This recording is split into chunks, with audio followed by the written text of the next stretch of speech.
Olá, alunos! Essa corresponde à correção da segunda avaliação de Introdução à Astronomia e Astrofísica, uma prova que foi feita presencialmente e que eu tenho ela aqui apresentada para vocês no formato geral, uma vez que não teve esse sorteio de questões aleatórias, com todas as mesmas questões para todos, e um formulário que vocês poderiam utilizar durante a prova. Como prometido para vocês, a gente teve uma questão que era qualitativa, e vocês podiam escolher uma dessas questões para responder de forma completa, incluindo no barema. A resposta tem que incluir uma associação com recursos utilizados em sala de aula. O segundo item, mais baseado em questões que estão nas referências básicas, mas eu foquei bastante num exercício que eu apliquei em sala de aula com vocês, aquele exercício sobre fotometria, mas com um foco ligeiramente diferente, que era só uma fotometria aplicada. Aqui ele está associado com uma observação em dois filtros B e V para qual a gente vai tirar o nosso índice de cor. E a terceira questão, ela está baseada na lista de exercício, modificação que está na lista de exercício. E a quarta questão, uma questão mais próxima do inédito, mas também facilmente resolvível para quem conseguiu acompanhar as aulas.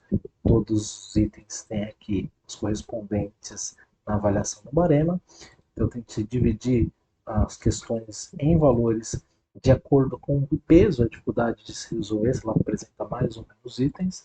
Da mesma forma que eu fiz na prova anterior, vou fornecer para vocês, além do resultado, um relatório em que os itens que tiverem metade, a menos da metade, os valores vão aparecer em vermelhos, com os códigos Q1, Q2, Q3, de acordo com o índice utilizado para as respostas, que vai remeter no relatório aos links onde você pode ver o que você errou, ou, portanto, você vai ter um feedback na sua avaliação.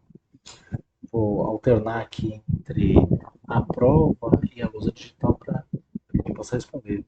Eu pus já 6 questões e eu vou respondê-las aqui mesmo, fazendo a indicação de itens que eu utilizei em sala de aula. A primeira é escolher a partir das perguntas a seguir, relacionando a resposta com algum recurso utilizado em sala de aula. A. Um dos fenômenos que evidenciam a rotação da Terra. Eu falei de uma série de itens, mas, por exemplo, eu falei da força de Coriolis, que desvia sempre para leste objetos que são lançados desde os polos até o Equador. Isso é um efeito. A gente também tem efeito nos pêndulos, que eles conservam o plano de oscilação, e devido à rotação da Terra, dependendo da latitude que você se encontra, existe uma velocidade de rotação da superfície em relação a esse plano. E isso é 100%, né, da rotação faz,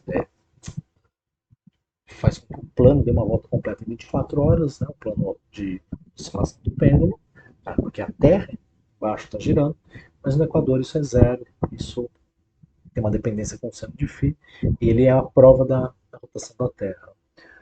Outro fenômeno que evidencia a, a rotação da Terra, além da força de Coriolis, e isso também corresponde a uma força de Coriolis, as massas de ar, né, quando você tem grandes massas de ar envolvidas, você tem movimentos que são anti-horários e horários das massas de ar dos furacões, seja no hemisfério norte, correspondentemente ao hemisfério norte e ao hemisfério sul. Isso é uma outra evidência da rotação da Terra. Tem alguns outros efeitos, né? Por exemplo, o achatamento da Terra. Esse corresponde, por exemplo, a um experimento que eu levei para a sala de vocês, que ele contrapunha a visão de Descartes com a visão de Newton. Descartes acreditava que a Terra devia ser achatada no Equador e estendida nos polos, ao contrário do que Newton esperava e que era correto.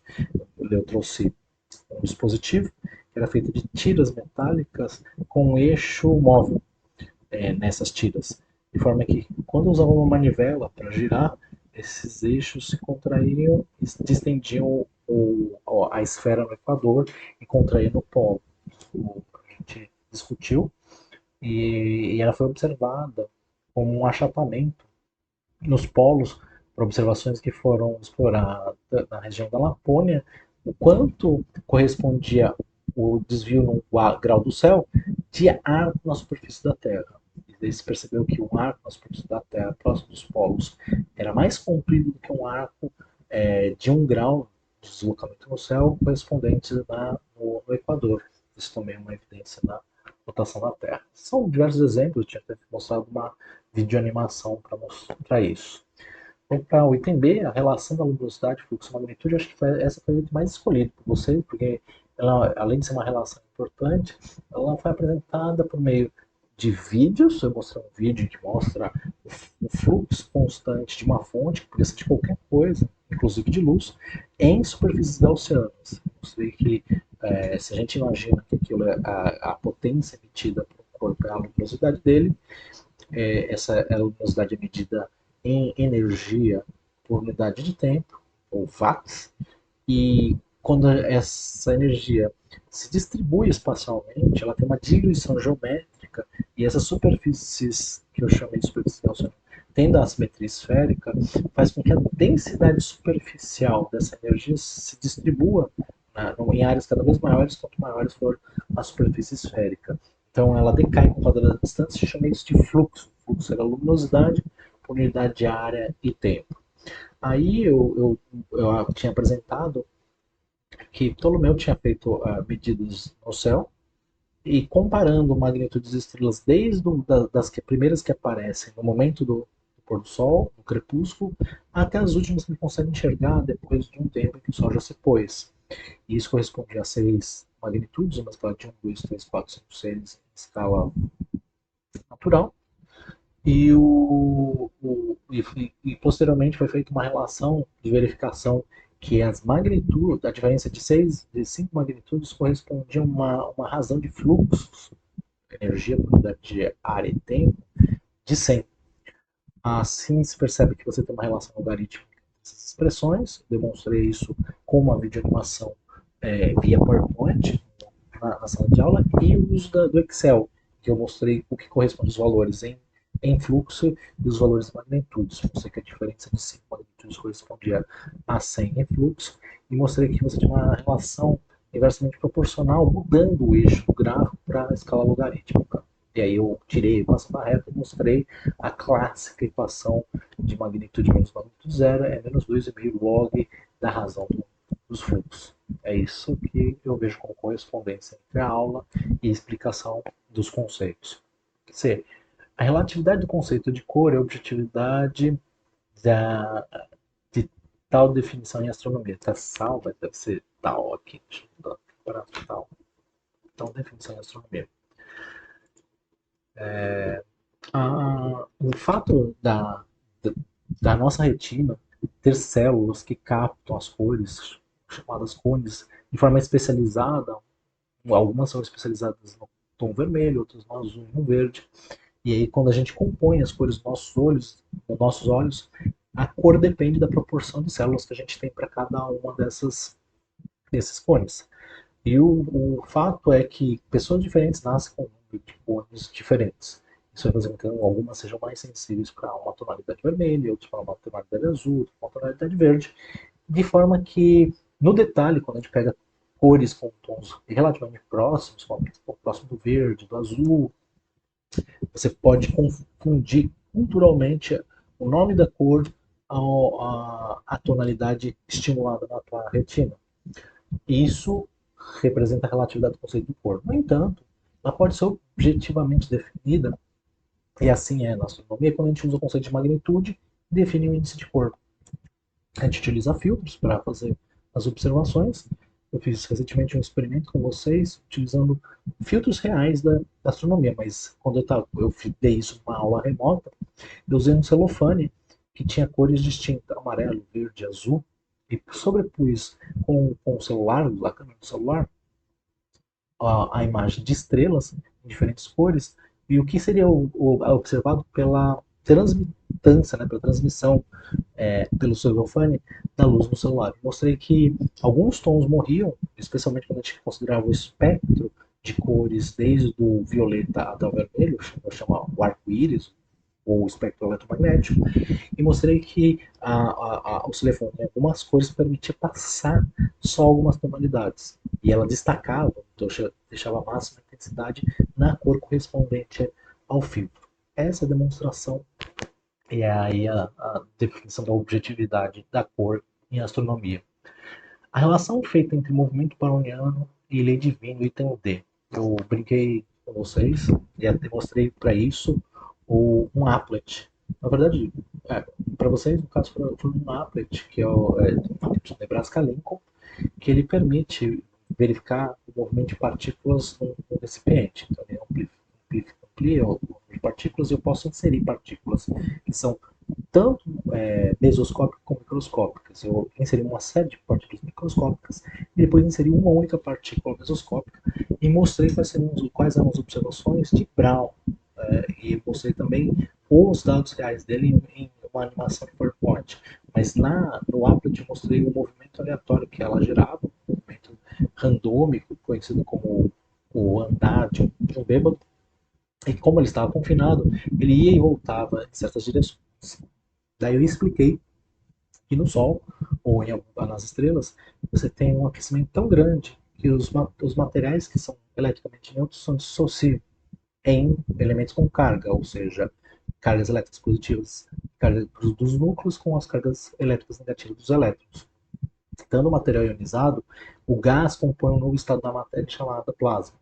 E essa vibração que surge do movimento browniano vai correspondentemente gerar, pela dispersão de velocidades que a gente mediu, com Applet, eu mostrei que inserindo de partícula em partícula o que acontece com as velocidades, elas vão se redistribuindo com as colisões e geram uma figura bastante orgânica chamada distribuição de Maxwell-Boltzmann.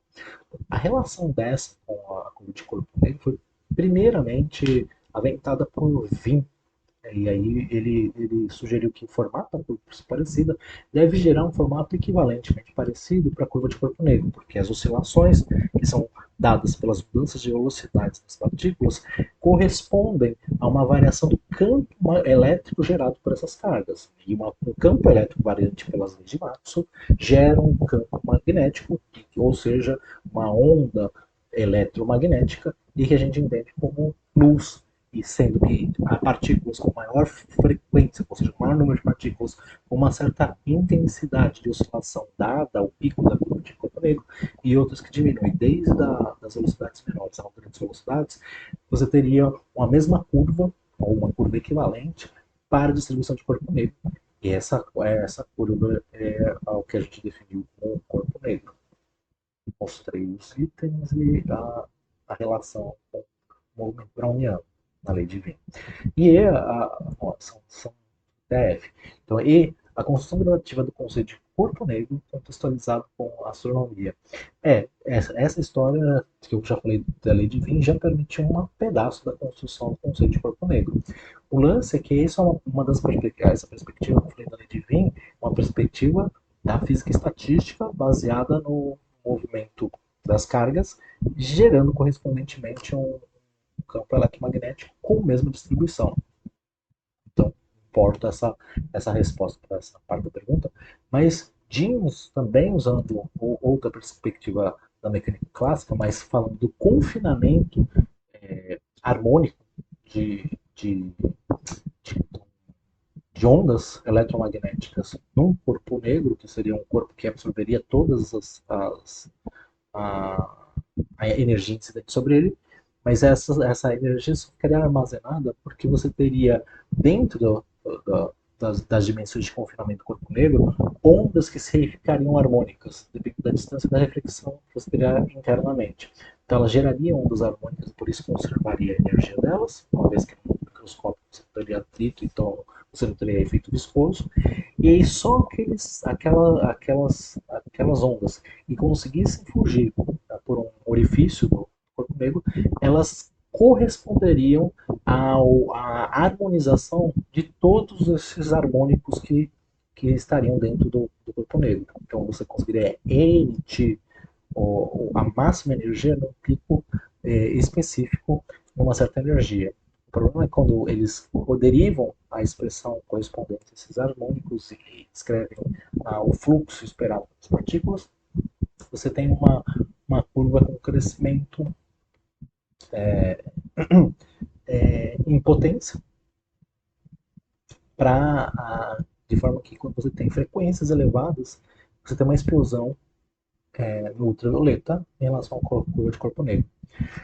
Planck consegue unir essas duas expressões, que uma se mostrava correta na parte infravermelha, a outra se mostrava correta na parte ultravioleta, e gerou as custas de definir uma energia mínima na natureza, que ele definiu como múltipla inteira de uma constante vezes a frequência. Essa constante que recebeu posteriormente o nome constante de Planck, ela se mostrou como não apenas um artifício matemático de Planck, mas sim uma verdade de um princípio natural.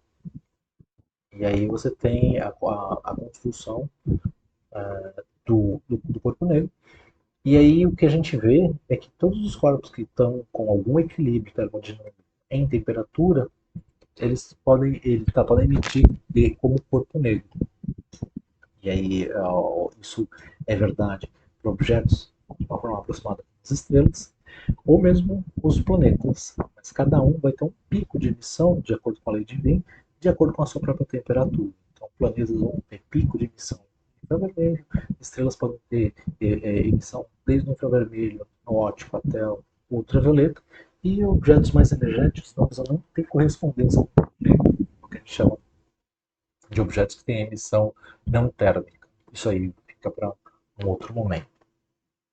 F. A relação entre o conceito de centro de massa e centro de gravidade por gerar o fenômeno de vibração. Isso é interessante porque a gente fez uma demonstração em que a gente mostrou que um corpo que seja assimétrico, ele sempre vai girar em relação ao centro de massa. No entanto, tendo uma assimetria na distribuição da massa, pode acontecer um fenômeno dado pelas forças diferenciais. Se você tem um corpo como a Terra atuando sobre a Lua e a Lua não é simétrica, distribuição de massa assimétrica, o que vai acontecer é que, como você tem uma força diferencial, o que a gente pode avaliar não é só o centro de massa, mas tem que associar a cada ponto do espaço calcular um centro de gravidade, porque você tem uma força diferente em cada ponto das massas. Como as massas podem ser maiores numa certa posição em relação ao centro de massa, dependendo da gravidade, que diminui com o quadrado da distância, você pode ter uma força maior ou menor onde você tem mais ou menos massa. No caso da Lua, o centro de gravidade está deslocado mais próximo da Terra do que o centro de massa. E como a Terra tem, primeiro, a Lua orbita uma elipse em torno da Terra, às vezes ela está mais rápida e às vezes está mais lenta. Isso faz com que o centro de gravidade em relação ao centro de massa surja uma força no centro de gravidade que gera um binário de, em relação ao centro de massa, ou seja, um torque. Então ela vai deslocar levemente, pendularmente quase, o centro de massa para se alinhar com o centro de gravidade. E quando ele está mais rápido, quando ele está no periélio, no perigeu, né, no perigeu, a Lua está mais rápida, ele vai atrair no outro sentido o torque em uma outra posição e fazendo vibrar. Então, a gente na Terra consegue ver um pouco mais de 50% da superfície da Terra, uma vez que a gente consegue viajar mais rápido ou mais lento, dependendo da posição orbital que a Lua se encontra da gente. E também vai acontecer de que nesse torque surge uma força e que faz com que a Lua oscile como um pêndulo simples, um pêndulo físico. E aí a gente consegue ver mais da superfície da Lua por causa desse fenômeno de vibração.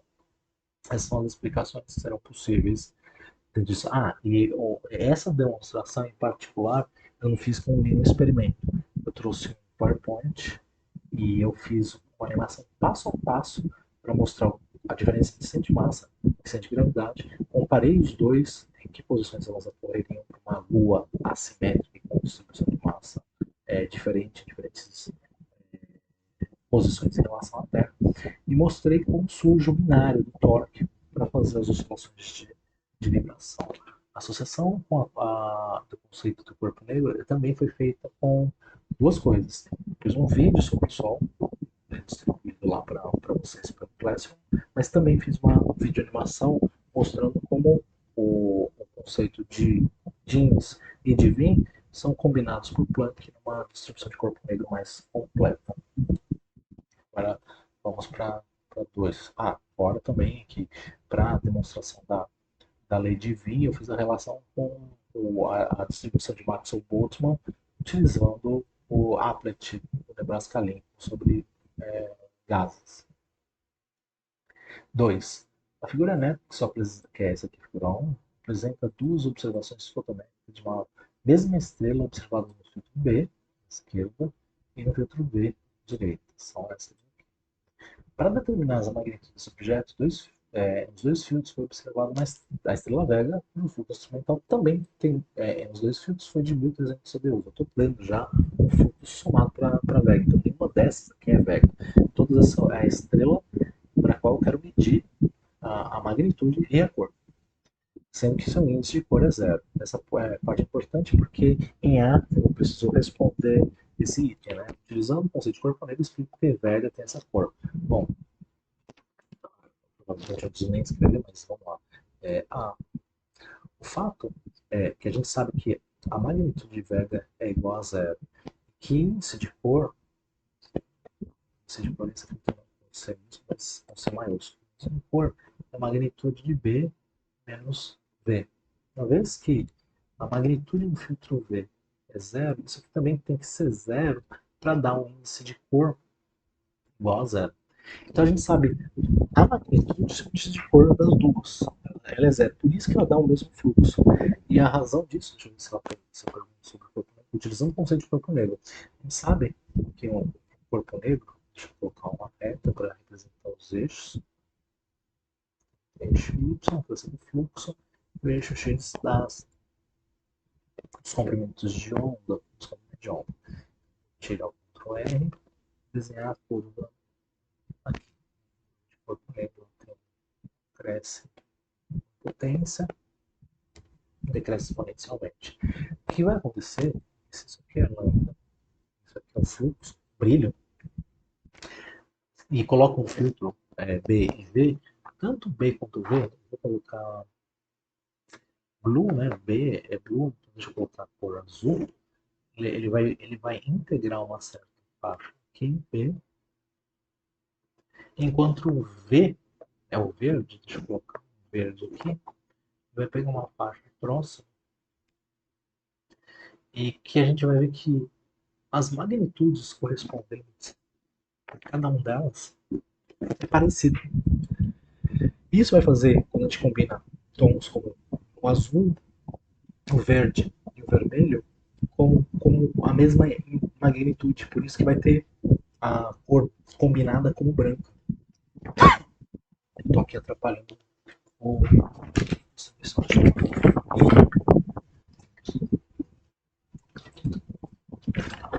Nossa, garganta. E por isso, então, utilizando o conceito de corpo negro, que as intensidades são as mesmas. Voltando aqui para mais itens, né? Já justifiquei A, B. Fluxo médio pode ser obtido ao se contabilizar a quantidade total de energia por unidade de tempo e área em todos os pixels em que a luz de objeto se distribuiu. Esse é o caso, que está distribuído aqui próximo dessa referência. Medidas em ADUs. Mestre os fluxos das estrelas, filtro B e V, utilizando a figura 1, em anexo. Portanto, basta medir o fluxo dentro do raio de caso. É um fluxo da estrela, não é um fluxo total, mas é um fluxo que está recebendo naquela direção. Então, o que a gente tem que fazer é uma coisa que eu já mostrei para vocês. Eu vou colocar em branco aqui. Vamos para o item B. O que eu quero medir, por exemplo, o fluxo em B é igual ao fluxo em V. Isso requer a gente fazer a medida e usar a calculadora da forma como eu ensinei vocês. Na calculadora, deixa eu zerar esses valores aqui. O que eu vou fazer?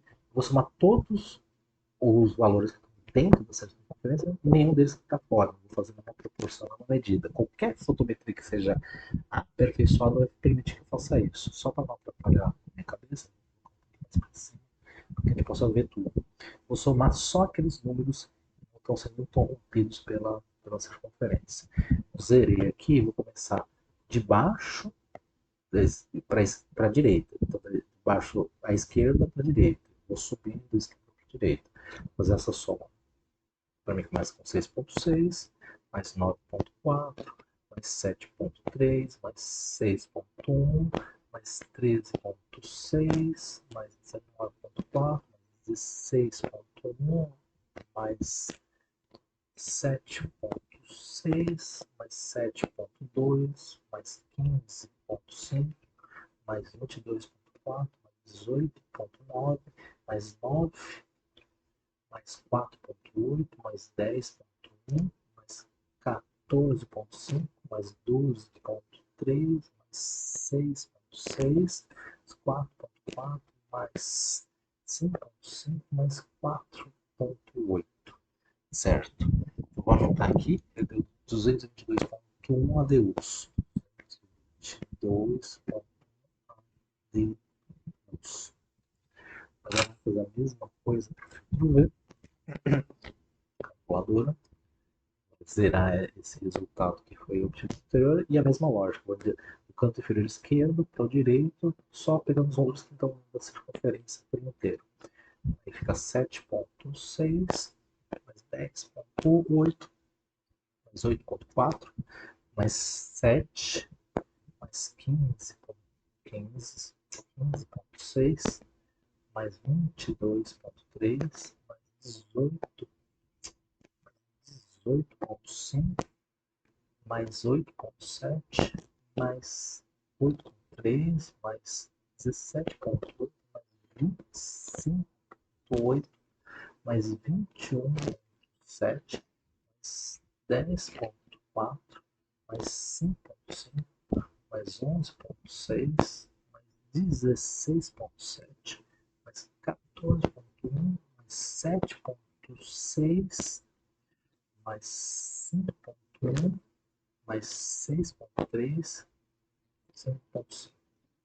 255,3, aqui, 255,3 ADUs. Agora eu tenho tudo que eu preciso para fazer isso. Isso aqui é o item B. Então, deixa eu subir aqui para a gente ver B. Fluxo médio pode ser contado da quantidade de meça os fluxos das estrelas. Para a fase de da fluxo radical. É isso que eu fiz. Vamos para C. Sabendo que a magnitude de Vega é zero, a gente discute de Vega é zero, verifique que a magnitude aparente da estrela no filtro B é 1,92 e em V é 1,57. Vamos fazer isso aqui. Aqui, C, D, C.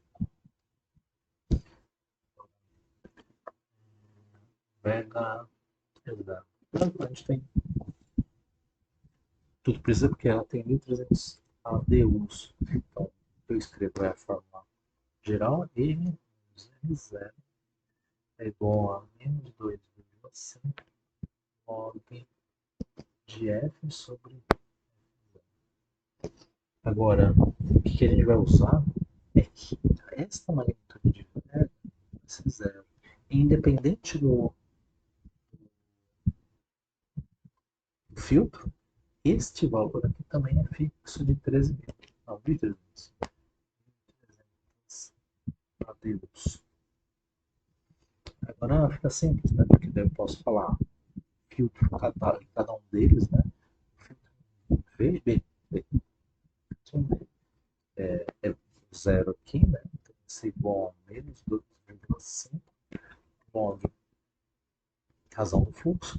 O fluxo que eu já tenho aqui, B é 222,1 sobre 1.300. Fechou? Então, magnitude B é igual a altura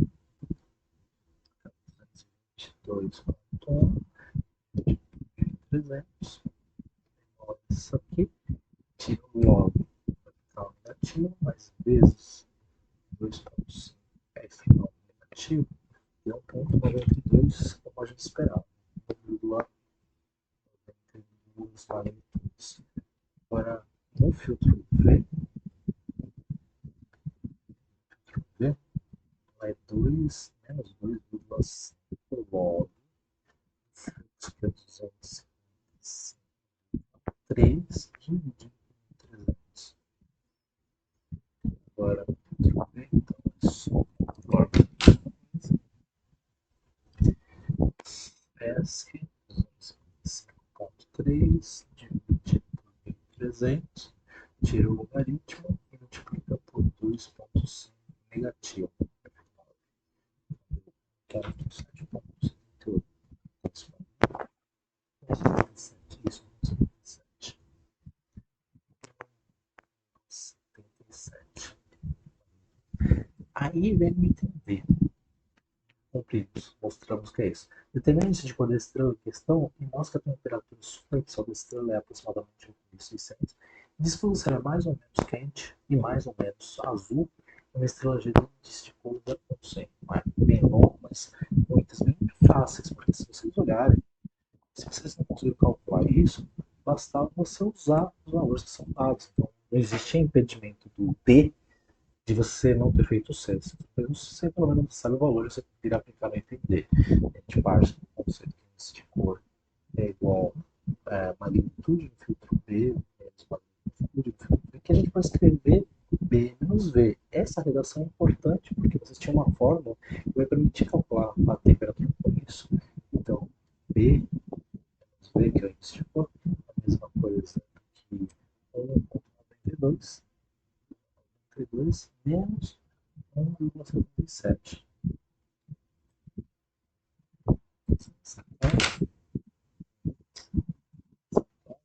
Se for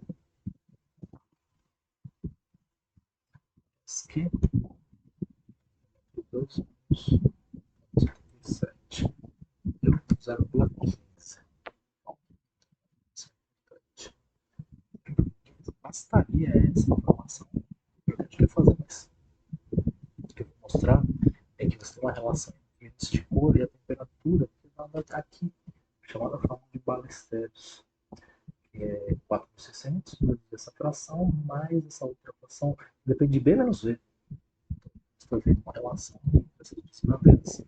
Aí eu posso calcular a temperatura como 4.600 Kelvin vezes sobre 0,2 vezes B menos B, mais 7. E também tem mais uma equação sobre 0,92 de PV, 0,92 B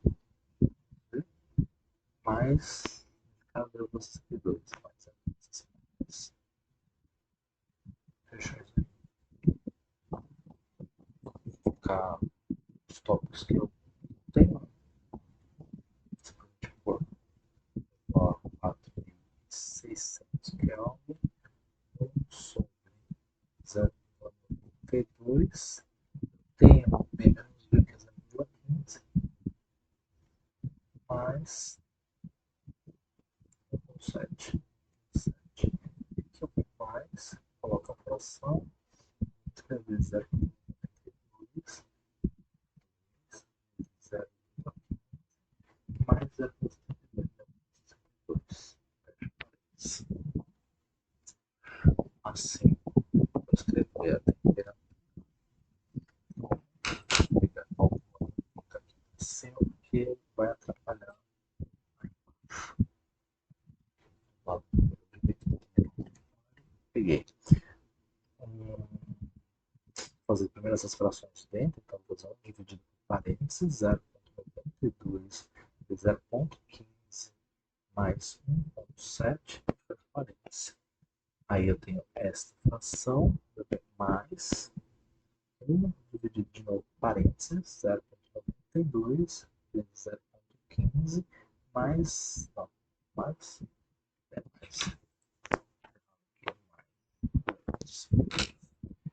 mais certo? Tá certo, mas aí vamos bem no jogo. 62. Agora, ok. Será que só viu tal? Eu entro. Agora, vezes 4.600. Que é o 8.571. Que é o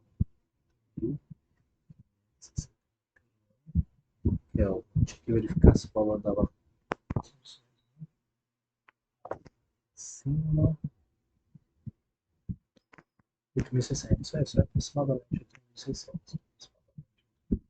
600, que eu novamente eu dei esse valor, porque vocês vão precisar usar nos próximos vídeos. Né? Discuta se ele é mais ou menos quente, uma estrela azul e que uma estrela G com índice 0,5. Tá, índice de cor. Índice de cor, o update está aqui. Então, esse valor aqui, azul, ele é menor do que esse aqui, vou colocar em vermelho, 0,5. Ou seja, esse aqui tem uma temperatura maior do que a temperatura daqui.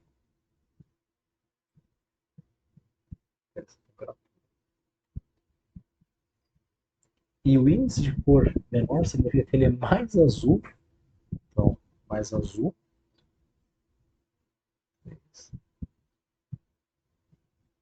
Enquanto esse aqui é mais vermelho.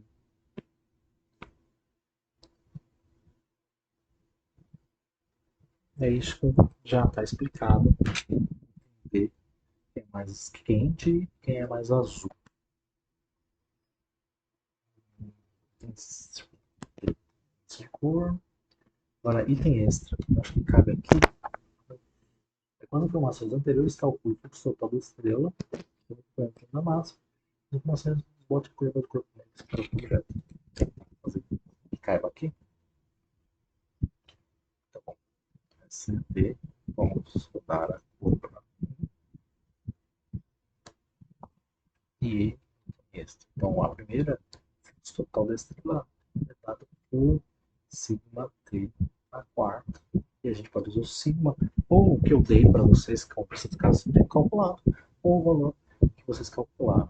Então, para esse caso, fluxo da estrela é igual a 5,6710 vezes os 8.571 Kelvin,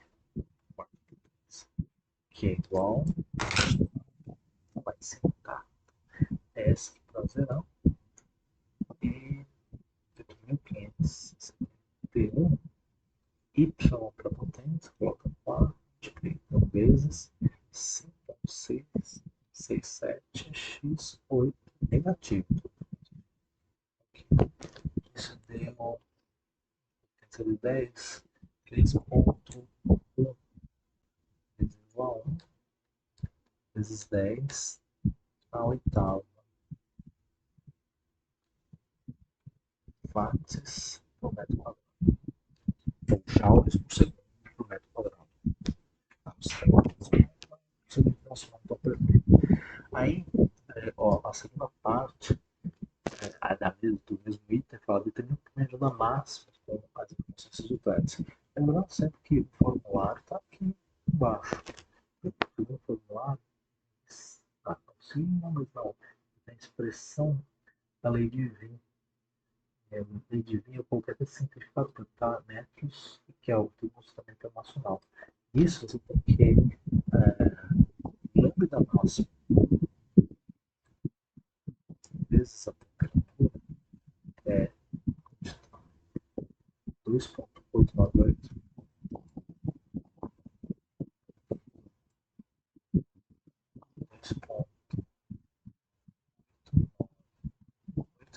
Dez, menos 3. método no sistema internacional, então eu posso isolar o lambda da massa, que é igual a esse 2,8 vezes 10 a menos 3 dividido pela temperatura dividido. Portanto, isso aqui é ESC 2,8 x3 negativo dividido por 8.500. Fechou? Fechou. 3 pontos metros. 3, 38 vezes 10 por 7 metros. Ou 380 ângulos. Só falta um toque. O item que está aqui em cima, que é determina uma resultante esboça a curva de corpo negro esperada para o objeto. O corpo negro já está aqui, fazendo aqui. Os eixos são o fluxo e o medium.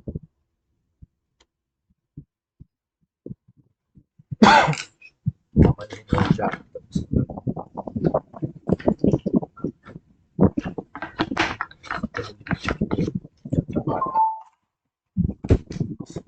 Mas esse desenho de corpo negro, crescimento, potência e crescimento exponencial.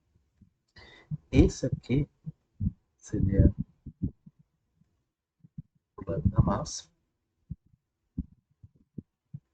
A gente calculou próximo do ultravioleta. E acho que basta isso, né? Basta isso aqui para fazer. E acabou o item. Vamos para o próximo tópico.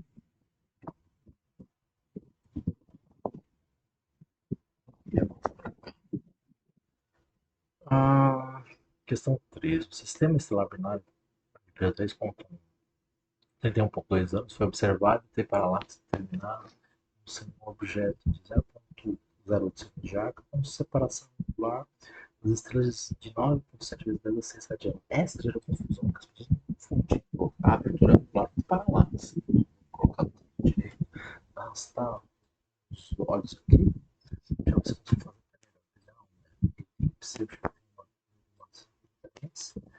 Você transformar em elipse, achar também e representar a órbita da Terra. A gente vai ter a Terra em duas posições, vou pegar a Terra por cima. Isso, copiar uma posição e, como você compreender, dois extremos que é a linha de base. O observador está cá, tá bom? A gente vai ter duas perspectivas. O observador, esta, você controla, você inverter assim.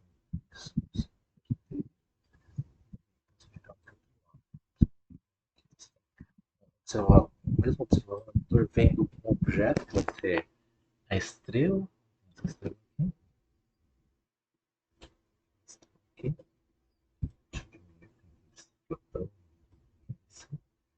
aqui, e par dela, você controla o Z, par dela, você controla o tá aqui. Aqui. E aí a gente tem a função de massa, aqui, de massa, aqui, e a gente tem essa distância entre eles, que é o 9,7 vezes 10 a 6 radianos. 7 vezes 10 a 6 radianos. Que medida é essa? Meu Deus do céu. Bom, se a gente. Isso aqui corresponde não a medula paralaxe. Se for representar aqui, se eu tivesse medido qualquer uma dessas posições, né, esta, sobre esta, a mesma separação espacial do objeto. Eu vou pegar uma posição média aqui e vou representar esta abertura aqui. Vou pegar o retas, deixar isso aqui vermelho. Isto aqui responde ao que eu estou chamando de ângulo alfa. Ângulo alfa. E aí, esta distância que eu tenho entre os dois é o que eu estou chamando de A, de, de deslocamento, de semente humana em torno da qual as estrelas estão girando. Da perspectiva diferente, eu vou pegar e representar isso em verde, você tem esse mesmo sistema observado, se eu for colocar em linha reta, observado aqui, pegar o ponto médio entre elas, né? Esse é o centro de massa, e aqui. Esse sistema vai ter uma distância, né? Que a gente vai chamar de D, ou é uma distância D, e a gente vai ter a paralaxe P. E a gente sabe qual é a relação da paralaxe, que é P e a distância com o objeto. A gente derivou, vou deixar a fórmula aqui, verde D, ela é igual a D, pegar as unidades bem parsec, é igual a 1 sobre a paralaxe, desde que ela esteja em segundos de ar. E a relação dessa, do alfa e do A, também tem a ver com D, um pouco em vermelho, mas ela é assim, esse A é igual a distância vezes o alfa, desde que o alfa esteja irradiando. E ele está irradiando, na medida esse ângulo e esse arco são aproximadamente a mesma coisa que os ângulos corriqueiros. Então, a gente tem tudo para calcular o item A. Tem A, depende para calcular a distância. Então, a distância, basta a gente inverter 0,08 segundos de arco. Ele vai ter a distância em parsec. Portanto, D vai ser igual a, pega 1 dividido por 0,8, isso está dando em 12,5 parsecs. 12,5, desculpa, parsec não, distância em parsec. Parsecs. Essa é a distância que o objeto se encontra da gente. Agora a gente vai calcular A. E A, se eu usar distância em parsec, vai dar em parsec. Como é isso que eu tenho, eu vou calcular a distância, é igual a 12,5 parsecs, vezes a abertura, né, em radianos, que é 9,7 vezes 10 a menos 6 radianos. Isso aqui está dando parsecs, esse 12,5, então significa que o A também vai resultar em parsecs. Isso vai ser, aproveitando o valor que está sendo aqui, vezes 9,7x 6 negativa de 9. Isso deu V. 2,2 vezes 10 a menos 4 parsecs. Um parsec é uma pequena distância entre os objetos, tem que calcular em unidades astronômicas. Se vocês repararem na prova, está dado aqui o valor de um parsec em unidade astronômica. É só você substituir onde tem um parsec por 206, 265 unidades astronômicas. Basta multiplicar, né, o valor aqui, unidades astronômicas, e aí a gente vai ter A é igual. O valor está na calculadora aqui, é só multiplicar. 206, 265 unidades astronômicas. Deu 100 unidades astronômicas. 25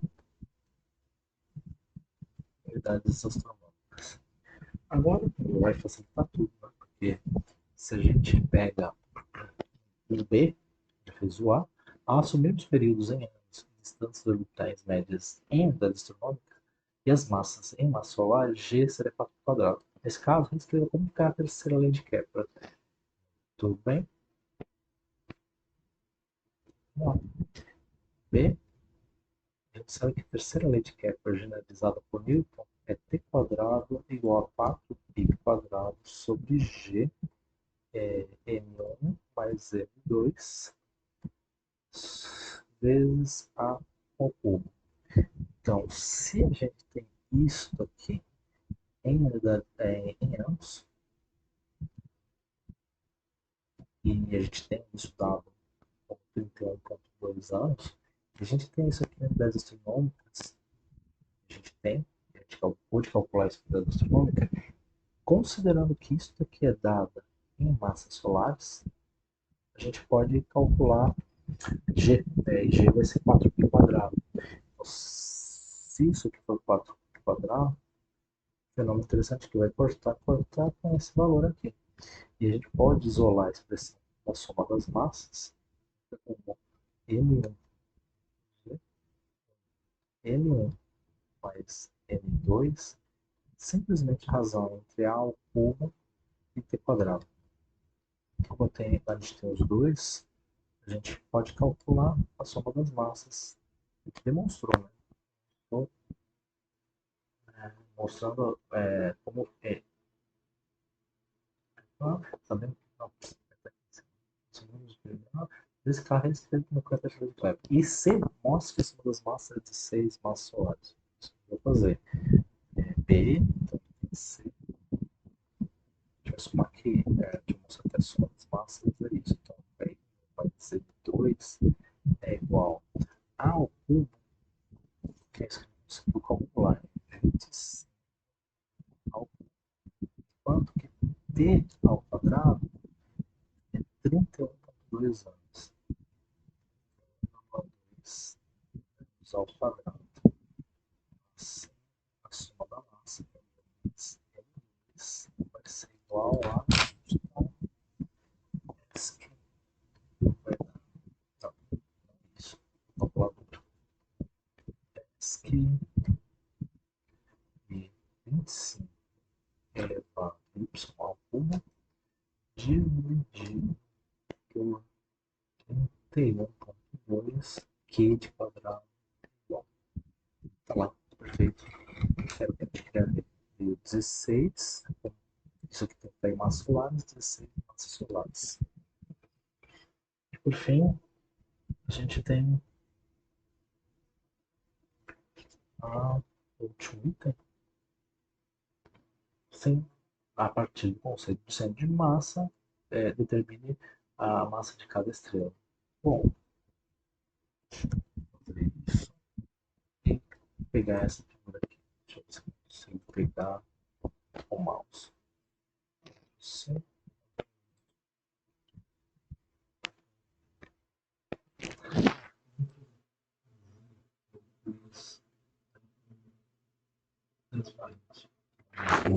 Vai ser fácil de ler ela aqui. Deixa eu até ampliar um pouquinho. Deixa eu ver se eu consigo enviar. Bom, talvez ajude. Talvez ajude.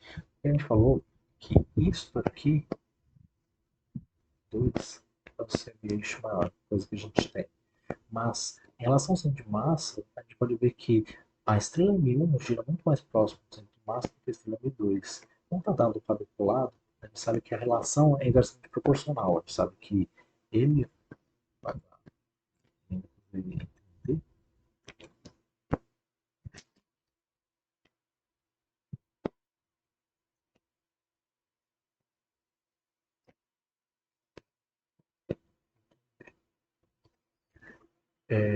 Inversamente proporcional, então M1 vezes R1 é igual a M2 vezes R2. A gente demonstrou em sala de aula, mas eu posso escrever então M1 e M2, a razão de M1 sobre M2, como a razão de R2 sobre R1.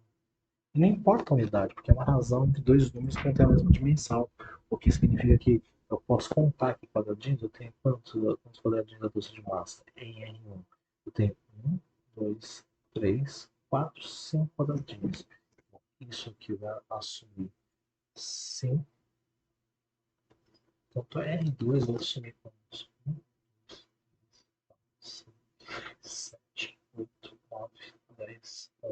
12, 13, 14, 15. O que significa então que a razão dessas dois raios é 3. Aí é só lembrar o seguinte, né?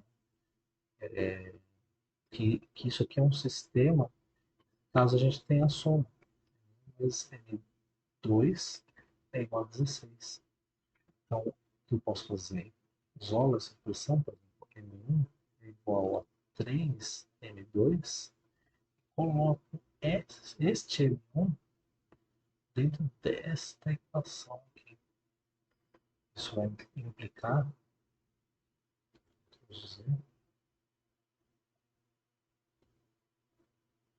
que 3M2 mais M2 é igual a 16, ou seja, 4M2 é igual a 16, e portanto, a gente vai ter que M2 é igual a 4, como está em massa solar, vai ter que ser massas solares.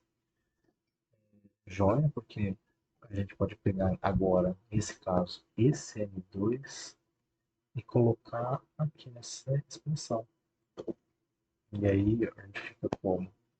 Fica M1 mais 4 é igual a 16, que implica que M1 é 16 menos 4, portanto é 12.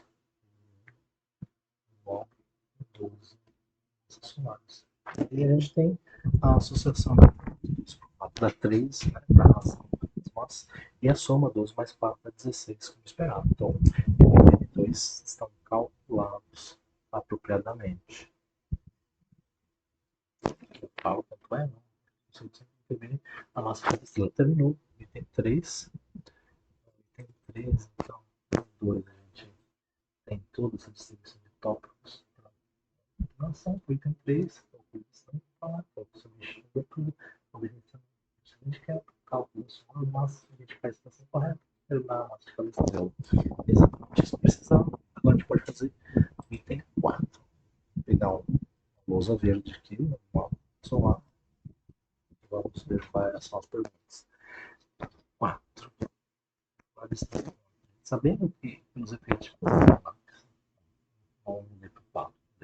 de lado de lado, sabendo que pelos efeitos de maré a Terra está rotação a uma velocidade 0,0016 segundos por século, em quanto tempo a rotação sincroniza com a Lua, que tem um período de 27,3 dias.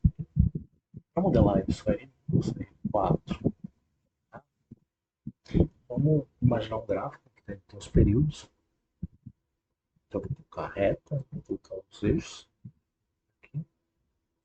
E nesse eixo, vou colocar o tempo. E nesse eixo, vou colocar os períodos. Então, vou colocar aqui dias. E esse aqui tempo, vou colocar séculos. Na verdade, ao invés de dias, vou colocar X, vou colocar em segundos. Por quê? O que vai acontecer? Vou ter um período que eu vou colocar em vermelho aqui, que vai ser um período grande, em segundos, que é o período da Lua. Enquanto aqui eu tenho um período que é mais curto, menor, que o da Terra. A Terra é mais rápida do que a Lua em rotação. A gente quer que sincronize. Para sincronizar, o que vai ter que acontecer? Vai ter que fazer uma reta em vermelho, vou fazer um tracejado aqui. Vou supor que ele respeita um modelo linear, e aí o período da Terra tem que subir até a quantidade de período de segundos que tem o período da Lua. Isso acontece num ponto aqui, que eu estou chamando de T. Em quantos séculos isso acontece? Vou representar isso aqui como branco. T, T em séculos. E se a gente notar, vou voltar para o vermelho aqui, Ctrl R, essa inclinação, Ctrl R, é uma velocidade com que está aumentando o período a cada século. Joia, a gente tem dois pontos, e isso aqui é uma equação de reta com a qual estou modelando a minha expressão. Então, ela vai ser do tipo mx mais n, e a gente tem cada um desses termos aqui, porque eu quero calcular y nesse ponto. Então, o que eu tenho que fazer? Eu tenho que considerar o ponto que é a coeficiente linear. O coeficiente linear, a gente sabe quanto que é. Volta para branco, é o t da Lua. E a gente sabe quanto tem que chegar a y. Y vai ter que chegar a... Desculpa, ele é o t da Terra aqui. T da Terra, que é o ponto do coeficiente linear. E isto aqui é o t da Lua. A gente quer que chegue no período da Lua. Isso considerando uma velocidade v, e sendo que o x vai assumir tempo certo. Quantos séculos vai acontecer para chegar ao período da Lua? Então eu posso. Isso. Ah, bom, isso ainda é o tópico A. Então, reescrevendo essa expressão, a gente chega aqui t da Lua, que vai ser esse momento aqui, igual a v vezes o tempo, que é quantos séculos vai demorar, mais o t da Terra, que vai partir do t da Terra. Então, posso isolar o t de S, vai ser a mesma coisa que o t da Lua menos o t da Terra dividido pelo v, que é a taxa do período. Agora tem que tomar alguns cuidados, né? Tem uma coisa que facilita a vida no nosso cálculo. Vou escrever aqui embaixo, que é substituir os valores. A gente sabe que fazer o cálculo em dias e converter em segundos depois, porque isso aqui tem que estar em segundos. Então, o t da, da Lua, a gente sabe que são 27,3 dias. 27,3 dias. E o T da Terra é menos um dia. Travou aqui. Destrava com botões. Descobri por que ele fica travando no meio da apresentação. Então, tem que ficar trava. É a luz aqui. Está mal conectado. Menos um dia. Aí tudo isso aqui vai estar em dias. Eu tenho que converter isso aqui em segundos. Então eu sei que cada dia tem 24 horas por dia. E cada hora tem 60 minutos por hora. Por fim, para converter em segundos, eu sei que cada minuto tem 60 segundos por minuto. E divido toda essa expressão pela taxa. E a gente viu que é 0,0016 segundos, 0,0016 segundos por século. Dividido por 0,0016 segundos por século. Aí eu vejo que diversas coisas cortam aqui, né? Dia, vai contar com dia, hora, vai contar com hora, minuto, vai contar com minuto, sobra segundo. Segundo com segundo aqui, corta esse segundo aqui. Opa, não esse segundo, é século. Esse segundo com esse segundo. Esse século vai subir para o tempo. S. Então, respeitando aqui, Z, pezinho branco, tem o tempo secular aqui para esse fenômeno é, pega a calculadora, coloca aqui embaixo e vamos fazer essa conta aqui. Então, 27,3 menos 1, 26,3, agora multiplicado por 24 vezes 60 vezes 60. Deu tudo isso aqui de segundos, agora dividido 0,0016. Isso significa que eu vou ter 1,42 vezes 10 a 9, 1,42 vezes 10 a 9 séculos. Como cada século são 100 anos, eu posso calcular isso aqui em anos, que vai ser 1,42 10 11 vezes 10 a 11 anos. O Sol Sol se deve ter 4 bilhões, 4 bilhões e meio de anos, que é 4 vezes 10 a 9. O que a gente está falando aqui é que você tem 14 vezes 10 a 10 anos. São 14 bilhões de 14 pontos nós, 140 das 14 vezes 10, 142 bilhões de anos. Isso é mais do que a idade do universo, ou seja, o tempo que a Terra vai sincronizar com a Lua é muito longo, vai demorar demais. E é comparável com a própria idade do universo. Isso aqui é o item A. O item B.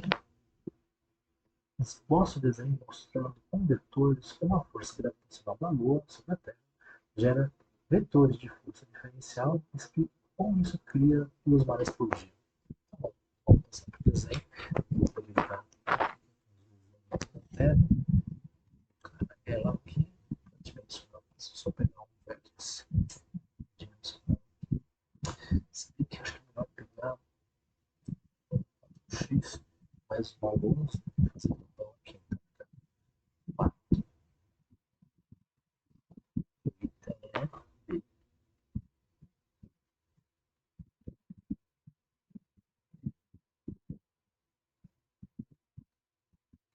Pegar o C. Representar primeiro as forças lineares, depois em termos diferenciais. Aqui, mas evidentemente não vão ser uma proporção.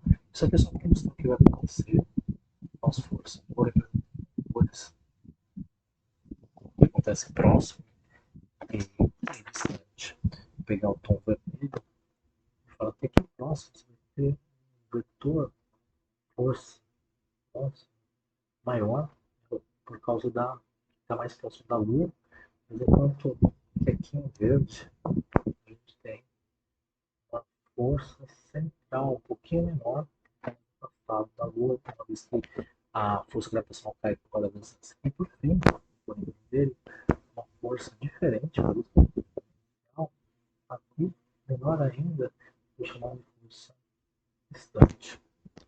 O que acontece quando a gente está calculando forças diferenciais? A gente tem que tomar nosso referencial, sobre o aplicando a força central, nosso centro de massa, e determinar o que acontece em cada uma das extremidades em relação à força do nosso referencial. Vou pegar Ctrl F e todos esses objetos aqui. Não sei se conseguir, não, pode conseguir. Dar um Ctrl C, Ctrl V e trazer ele aqui para baixo, alinhado. Agora eu vou desativar e mostrar aqui o que acontece quando eu subtrai por essa força. Vou dar Shift para subir aqui, vai Ctrl C, Ctrl V e compara essas duas forças e colocar aqui embaixo e fica fácil de reparar que eu vou representar em azul, que para chegar na força P, quando você faz a diferença de força P menos força central, eu subtrair da força do centro para tomar como referência o que acontece aqui, você vai ter uma diferença de força que é dada por um vetor aqui, que é a força diferencial DFP. Diferencial P. Essa força diferencial, quando a gente faz o FC sobre FC, vai fornecer zero, que é a nossa referência das forças diferenciais. Mas esse mesmo par de forças que a gente viu aqui, deixa eu pegar isso aqui.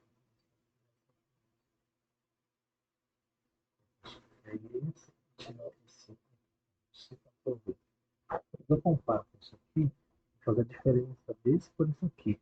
Para fazer essa diferença, eu vejo que o resultado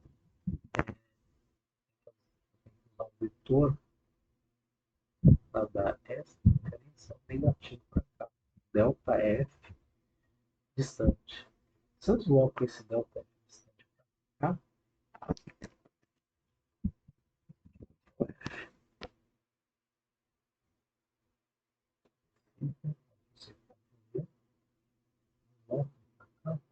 faço a mesma coisa.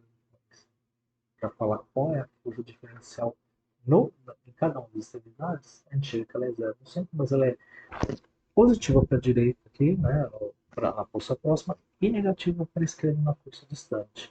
Se eu conecto esses pontos com o efeito que ele tem em relação a cada ponto, aqui nas tangentes eu não teria efeito de maré levando a maré. O ponto máximo seria nesse ponto que liga os dois objetos, a Terra com a Lua. Também vai ter um efeito do Sol, mas como a Lua está mais próxima, um efeito mais acentuado, vai gerar um óvulo de deslocamento das massas líquidas aqui. E isso que vai justificar a existência de duas marés. Se a gente pensa que a gente tem um observador que está na rotação aqui na superfície da Terra, nesse ponto aqui, ele vai estar numa maré baixa. Como a Terra gira, segundo a regra da direita, ele vai girar para cá. Nesse processo de girar, a Terra gira mais rápido do que a Lua gira em torno da Terra. Ele vai entrar no regime de maré alta aqui. Depois ela continua girando e vai entrar num de maré baixa aqui, então, segundo a maré baixa. E aí, antes de acabar o dia, que é muito mais rápido do que o mês, ele vai entrar novamente numa maré cheia. Então, duas marés cheias e duas vazantes, o que justifica aí o desenho dos vetores as marés, os efeitos das marés. Isso atende o item B. Esboce um desenho mostrando os vetores da força gravitacional sobre a Terra, já os vetores da força diferencial e explica como isso cria duas marés por dia. Está explicado. Agora vamos para o item C, que eu também acho que cabe aqui. E coloco o item C. O item C é dito o seguinte: sabendo que Timo Harris e Parks mediram a longitude eclíptica da espiga separados por 144 anos, e dessas observações se constatou um deslocamento de 2 graus,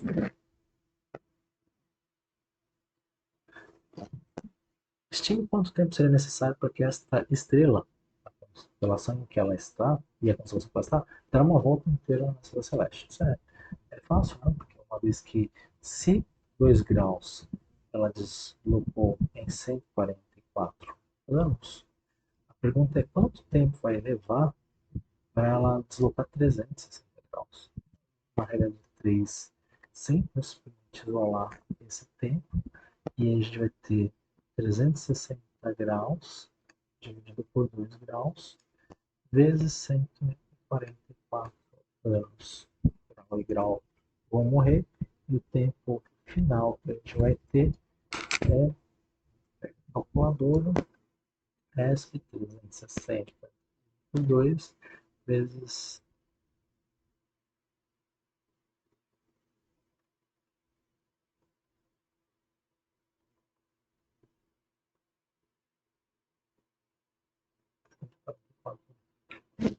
ok, tiro o V aqui, ficou 25.920 anos. 920 anos. Lembrando, cuidado, né, para ter, porque eu geralmente falo 26 mil arredondando os valores. Agora isso fecha o item C. Posso entender que fala. Não, tem item D. Eu falo isso, mas eu faço uma pergunta. Qual é o caso do fenômeno e três consequências desse movimento? Vou falar que isto é a precessão, a causa disso. Na verdade, a causa da precessão é que a Terra não é uniforme, ela é oblata.